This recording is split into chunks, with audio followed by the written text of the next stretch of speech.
గౌరవ ముఖ్యమంత్రి రేవంత్ రెడ్డి గారిది క్షమించడానికి తప్పు చేసిండు. క్షమించడానికి తప్పు.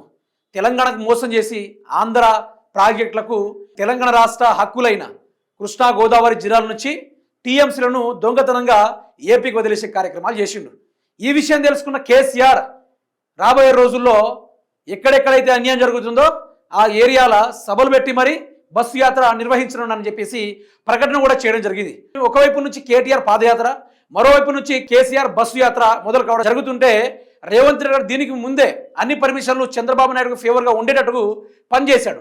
ఇందులో ఉత్తమ్ కుమార్ రెడ్డి పాత్ర అట్టర్ ఫ్లాప్ పాత్ర. ఒకసారి గది కూడా చూద్దాం. ఏంది కథ?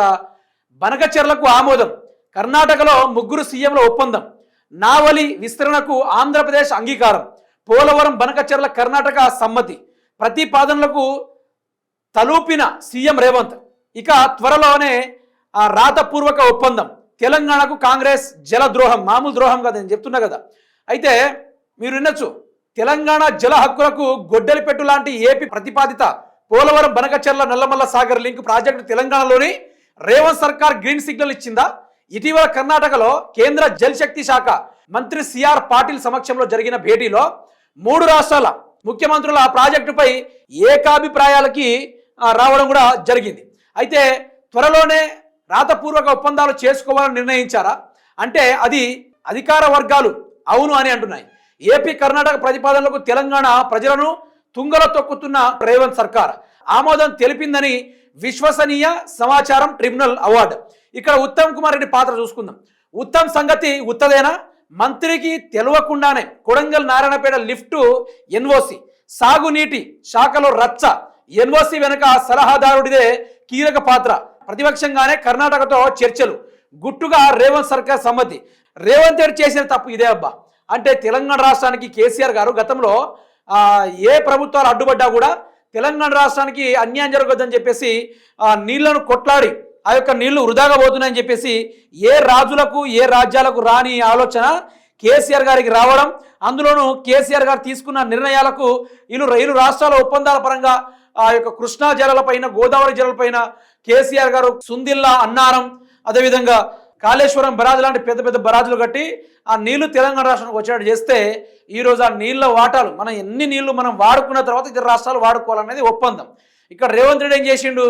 ఆంధ్ర మొత్తం వాడుకున్న తర్వాత తెలంగాణ వాడుకునేటట్టుగా చేసిండు ఇక్కడ రేవంత్ రెడ్డి. అంటే తెలంగాణ రాష్ట్ర ప్రజలు మొత్తం నీళ్లు రాకుండా, వ్యవసాయం రాకుండా మొత్తం ఆగమైనా పర్లేదు, సాగుకు తాగుకు ఉపయోగాలకు నీళ్లు రాకుండా మొత్తం ఆగమైనా పర్లేదు, తెలంగాణ భూగర్భ జలాలు మొత్తం ఎండిపోయినా పర్వాలేదు, కానీ నేను మాత్రం ఆ చంద్రబాబు నాయుడు గారి కళ్ళల్లో ఆనందం చూడాలని చెప్పేసి రేవంత్ రెడ్డి గారు చేస్తున్న కుట్ర ఇదంతా.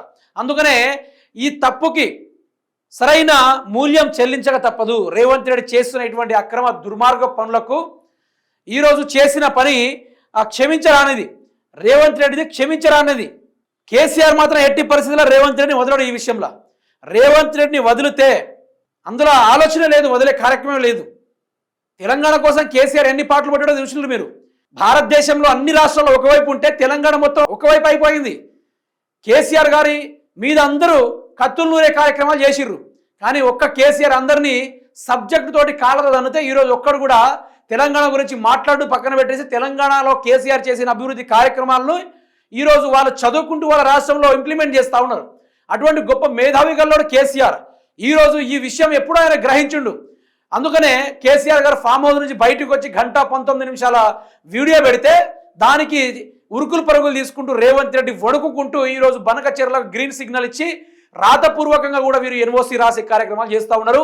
చంద్రబాబు నాయుడు ఇంకా తెలంగాణ మీద నీకు ఆశలు పోలేదు కదా, కేసీఆర్ వచ్చినప్పుడు నీ ఆశ, రేవంత్ రెడ్డి ఆశ అన్నీ పండబోటే తొక్కే రోజులు అయితే దగ్గరలోనే ఉన్నాయి.